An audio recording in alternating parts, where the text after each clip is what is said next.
So last time we had finished up talking about glycolysis in a ton of detail. And I want to sort of overview that before we go on to the next step. So we were looking at a process in the cytosol that was starting with glucose, a 6-carbon sugar, was spending 2 ATP early on, recouping that energy later in the form of 2 NADHs and 4 ATP. So we have 2 ATP net, and we were ending up with 2 molecules of pyruvate. And all of this was in the cytoplasm. And we had also talked about some organisms don't do much more than glycolysis to make their ATP, but they need a way to regenerate NAD+, to carry away electrons during glycolysis. So organisms can do various, they can dump electrons various places to regenerate NAD+, and when they do that, they might be making acid, or they might be making alcohol. They might be also generating CO2 as a waste product, and we call that fermentation. And in this class, I don't say much more about that than I don't say much more about fermentation than that. But I want to go back to pyruvate. So these 2 pyruvates will be joining a big pool of pyruvate in the cytoplasm.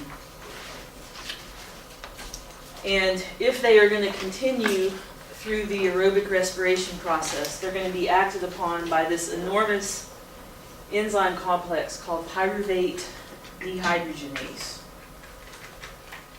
Pyruvate dehydrogenase. So some people might consider pyruvate dehydrogenase the 11th step in glycolysis. It's an enormous enzyme, and it's doing a few things at once. So it's binding pyruvate.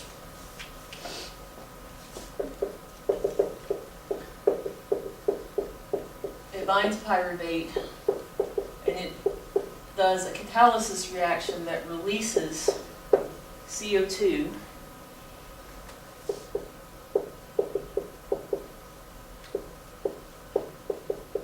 and acetyl groups. So we were having a 3-carbon pyruvate join this enzyme, and this enzyme will be releasing 1 carbon in the form of CO2 and the 2 others as an acetyl group.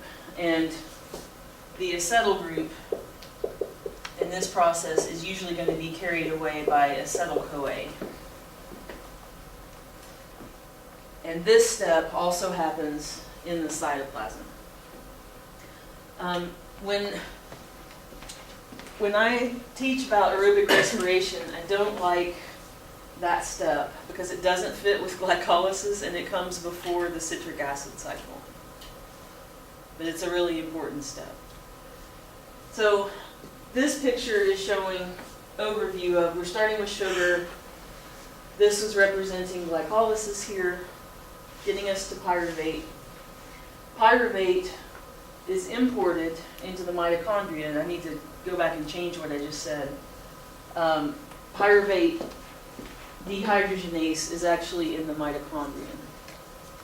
It's in the mitochondrion, it's not in the cytoplasm.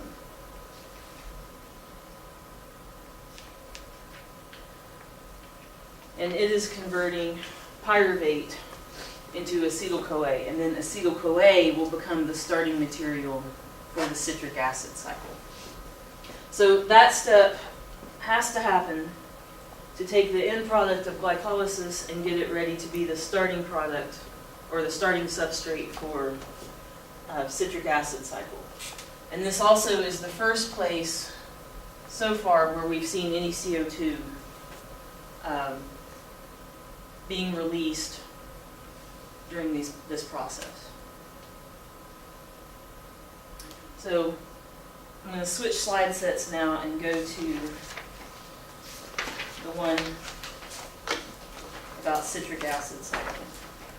And you might notice on there I have it called Krebs cycle. This has a lot of names. And you should know all the names. for this next process. So this can be called Krebs cycle, after one of the main people who worked on figuring it out. It can be called TCA cycle, or tricarboxylic acid. Or it can be called citric acid cycle. I always thought TCA just stood for the citric acid cycle. It can. It's actually tricarboxylic acid. I like that. The citric acid cycle. All of those three names are names of what people call this. And I don't care which one you call it, but you need to know that it has the other names as well. So there's other teachers later that if they're calling it Krebs cycle. Krebs cycle. What did you call it in high school? Citric acid. That's what I've tried to settle on. That seems to be the modern term. It was Krebs cycle when I was a student. Hopefully it'll stay with those three names. Okay.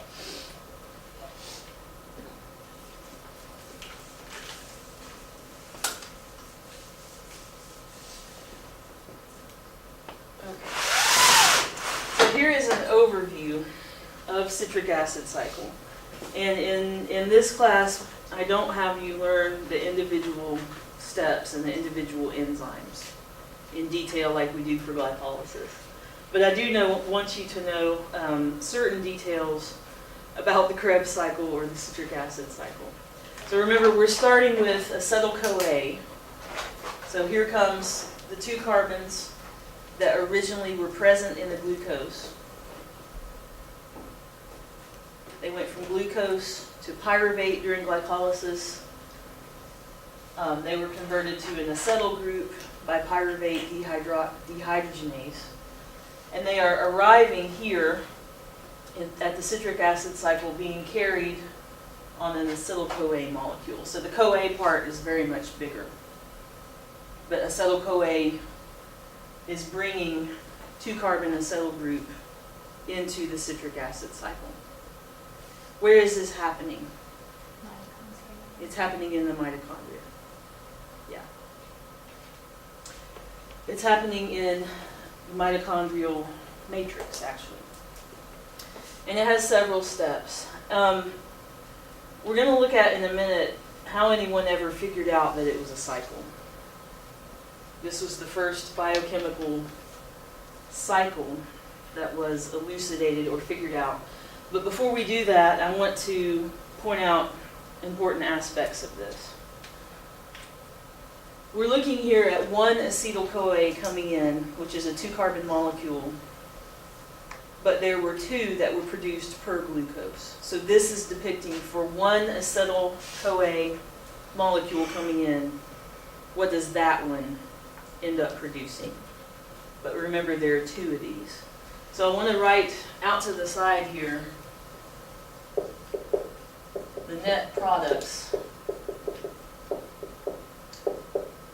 of the citric acid cycle per glucose.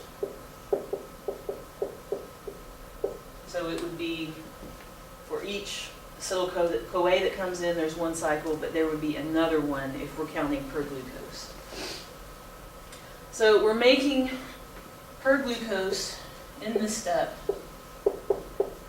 6 NADH, and those are acting the same as the NADH we saw in glycolysis. They're carrying energized electrons away from bonds. And every place where you see NADH coming off, there had to be an NAD plus available to pick up those electrons. So we make 3 per cycle, 6 total per glucose. We also make 2 molecules of FADH2. This is also an electron carrier.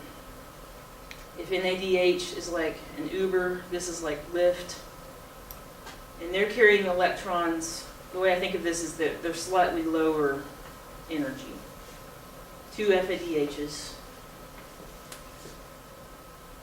and 2 GTPs. When I was in school, it was ATP. it wasn't. People just thought that it was. 2 GTPs.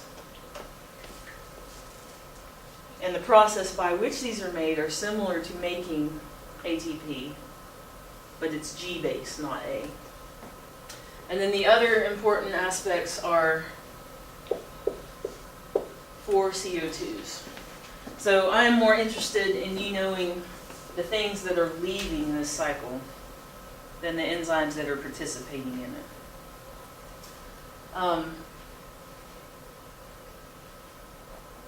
The other thing to note, the reason it's called citric acid cycle is that when acetyl-CoA comes in and joins this 4-carbon molecule, the first compound that is formed is a 6-carbon molecule, and that's citrate. So these boxes that are following around here, that's telling you, all right, here come these 2 carbons joining with 4. They become a 6-carbon molecule, and that's eventually recycled back to the 4. And the 4-carbon molecule is oxaloacetate. And notice every time a CO2 leaves, carbon number goes down.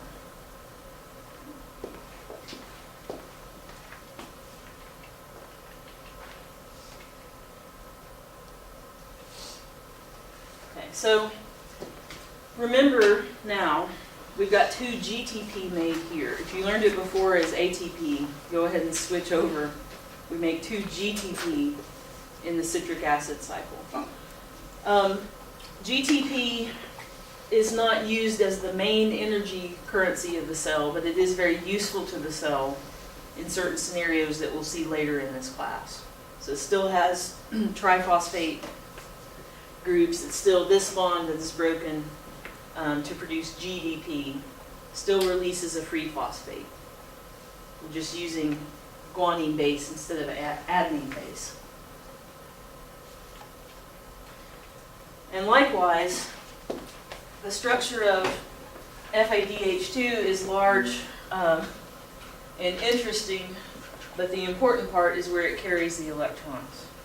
So it will add electrons across this double bond system and pick up 2 electrons and also 2 hydrogen groupies, similar to what we talked about with NADH. But it's picking up 2 hydrogens instead of 1.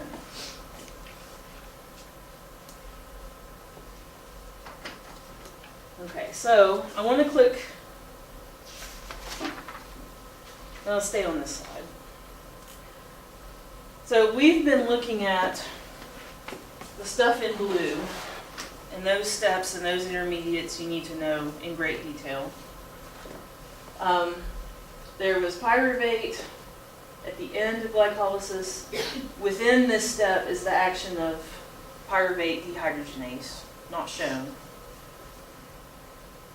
And in the green, we would be starting with acetyl-CoA. You might write that on there if you write on slides. So we have 2 carbons coming in, participating in this cycle. The energy in those bonds is put into NADH, FADH2, and GTP. So that's really where the energy release is. And then the carbons are released as CO2. This picture is focused on something else besides being like tunnel vision on making ATP through these processes. This is showing that particular intermediates in glycolysis and citric acid cycle are useful to the cell to build other things. This is a picture of building blocks that the cell can siphon out of glycolysis or siphon out of citric acid cycle to build other substances. So nucleotides, one of their major building blocks is glucose 6-phosphate, right from the start. So when a cell starts with glucose, it may be sending most of the glucose on through this cycle in various stages, but skimming a little bit off the top to build nucleotides. Pyruvate becomes the precursor to build alanine. And when you see a red arrow, that's not a single enzyme, that's multiple enzymes. But pyruvate can be a starting material for alanine. And a huge variety of what the cell needs as building blocks, it's pulling starting intermediates out of this cycle. That's what this is about.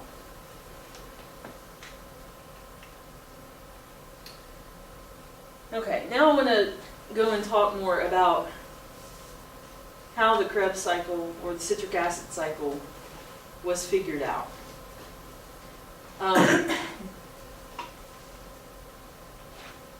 this relates to what I wanted you to read for today. So this is a picture of pyruvate at the start. We have the hidden step here to turn it into acetyl groups. Acetyl groups then are joining with oxaloacetate to form citrate. And this particular part of the cycle, one thing going to another, to another, to another, to another, that part was not that hard to figure out because that's a linear pathway. This go to this, go to this, go to this. The genius part of figuring out citric acid cycle was someone realizing that this joins with acetyl groups and reforms citrate. That was the tricky part. So I want to talk about how did they figure that out. So to understand this, you need to focus on this particular chemical called succinate. And succinate is a 4-carbon molecule. So succinate is a normal part of the Krebs cycle. It's part of the regeneration step to, once you've dropped off the 2 original carbons that came in with acetyl-CoA, you have 4 carbon intermediates and they reconfigure to reform oxaloacetate to go back and pick up acetyl groups. So normal part of the cycle. It's a 4-carbon molecule. And when researchers were trying to figure out what are the enzymes that do each step, they figured out that succinate, the enzyme that processes succinate, could be blocked and inhibited by malonate. What do these have in common? One's 1 carbon longer. One of them's 1 carbon longer. So here's the real intermediate. 2 acyl groups, carboxyl on each end. This one has 1 acyl group, carboxyl on each end. Malonate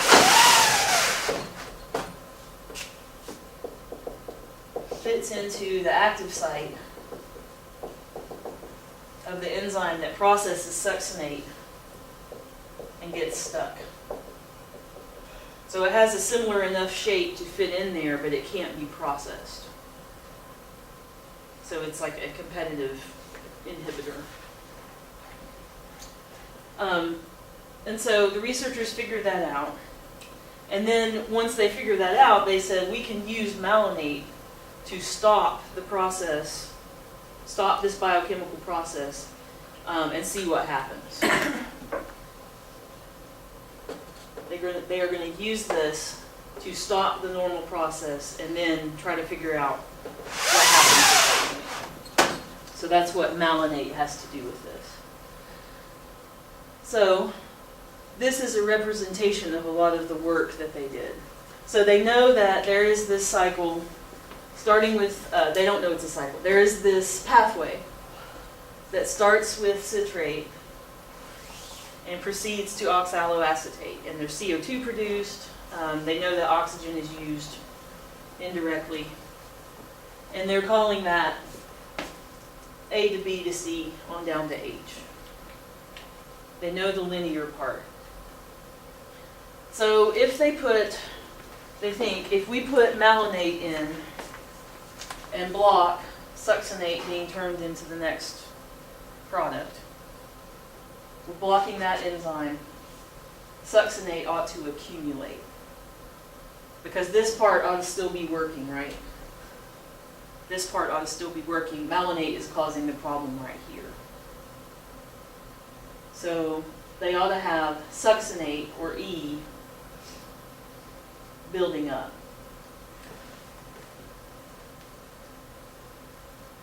They also found out, all right, so if we put a roadblock right here in this process, we ought to be able to get it restarted by putting in more of the product. So if we have a roadblock here, all right, we ought to be able to put in more of F and get this process going again. But they found when they did that, if they just feed F, they still kept seeing E accumulate. Why should E be piling up if we're feeding F? Like once the cell has been, or the cells have been equilibrating for a while, why should E accumulate if we're feeding F? We ought to be getting more of these products, not more of E. It's going back around. And that's what let them figure out. I cannot imagine how hard that was conceptually. Oh, H becomes the product to produce A, the substrate to produce A. Especially if like this is like one of the first cycles to be discovered. Yeah, It's like that's very- why it was so hard. Yeah. Yeah, once this is there, Calvin cycle, other cycles. So the way that they were generally doing this experiment is, taking cell cultures or enzyme extracts, or maybe it was in mitochondria, and adding in certain purified chemicals and then measuring what's the balance of all of these other chemicals. So what they ended up finding is that if you add a big amount of any intermediate, you get a bigger amount of every other intermediate because they're all feeding into each other. And those were definitely groundbreaking biochemical experiments. I'm going to stop right there.